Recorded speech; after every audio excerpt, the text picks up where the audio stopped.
తెలంగాణలో బీసీ రిజర్వేషన్ల పెంపుదల ఘనత కాంగ్రెస్ ప్రభుత్వానిదేనని మానకొండూరు ఎమ్మెల్యే కవ్వంపల్లి సత్యనారాయణ అన్నారు. బీఆర్ఎస్ బీజేపీ నేతలకు బీసీ రిజర్వేషన్లపై మాట్లాడే అర్హతే లేదన్నారు. తెలంగాణలో జరిగినటువంటి కులగణన దేశానికి రోల్ మోడల్ గా నిలిచిందని అభిప్రాయాన్ని వ్యక్తం చేశారు. టీఆర్ఎస్ గాని బీజేపీ గాని కాంగ్రెస్ ప్రభుత్వం ప్రవేశపెట్టినటువంటి 42% రిజర్వేషన్ల గురించి బీసీ రిజర్వేషన్ల గురించి మాట్లాడే అర్హత వాళ్ళకు లేదు. ఎందుకంటే మనము బీసీ అయినటువంటి బీజేపీ రాష్ట్ర అధ్యక్షులు బండి సంజయ్ గారిని తీసేసి మరి రెడ్డిని పెట్టినారు. రెడ్డిని తీసేసి ఈరోజు బ్రాహ్మణులను పెట్టినారు. ఈరోజు మినిమం కనీస అర్హత కూడా లేదు వాళ్ళు బీసీల గురించి. కేంద్ర ప్రభుత్వంలో అప్పుడు మండల్ కమిషన్ ను విపి సింగ్ గారు ప్రవేశపెడితే అడ్డుకున్నటువంటి వాళ్ళు బీజేపీ వాళ్ళు బీసీ రిజర్వేషన్ 42% ఉండొద్దని మాట్లాడుతూ ఉన్నారు. మరి ఇది ఎంతవరకు సమంజసం?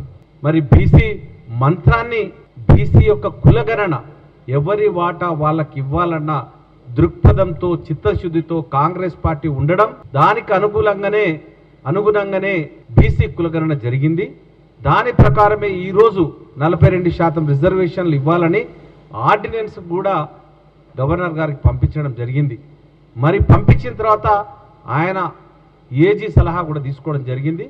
కానీ దీన్ని అంతా అడ్డుకుంటున్నది. దీన్ని ఏ విధంగానైనా అమలు పరచకూడదు. అమలు పరిస్తే కాంగ్రెస్కు పేరు వస్తుంది దేశంలో. బీసీలందరూ కూడా కాంగ్రెస్కు అనుకూలంగా ఉంటుందని ఈరోజు బీజేపీ ఆలోచిస్తూ ఉంది. బీజేపీ ఇంకొక మాట ఏమంటుంది? రామచంద్రరావు గారు ముస్లింలను తీసేస్తే మేము సపోర్ట్ చేస్తామంటున్నారు. మోడీ ముఖ్యమంత్రిగా ఉన్నప్పుడు ఆ గుజరాత్ రాష్ట్రం లోపల ముస్లింలకు రిజర్వేషన్స్ ఆయన ప్రవేశపెట్టిందే. అంటే చెప్పేది ఒకటి చేసేది ఒకటి, మాట్లాడేదానికి చేసేదానికి పొంతన లేకుండా రామచంద్రరావు మాట్లాడుతూ ఉన్నాడు.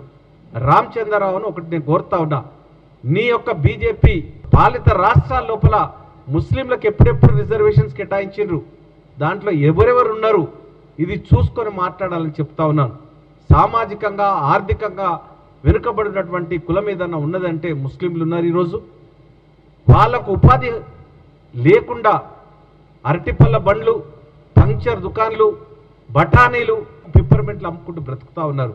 అటువంటి వాళ్లకు తప్పకుండా మా గౌరవ ముఖ్యమంత్రి గారు ఆలోచించి వాళ్ళను కూడా ఎప్పటి నుండో వాళ్ళు బీసీ రిజర్వేషన్స్లో ఉన్నారు. 2004లో రాజశేఖర రెడ్డి గారు కూడా వారికి రిజర్వేషన్స్ 4% ఇవ్వడం జరిగింది. బీసీలలో కూడా ఎవరైతే ఫకీర్లు ఉన్నారో, దూదేకుల వాళ్ళు ఉన్నారో వాళ్ళందరూ ఎప్పటి నుండో ముస్లింలుగా ఉండి బీసీ రిజర్వేషన్లో ఉన్నారు. కాబట్టి తెలియకుండా అనాలోచితంగా మాట్లాడొద్దని రామచంద్రరావుకు తెలియజేస్తా ఉన్నాను.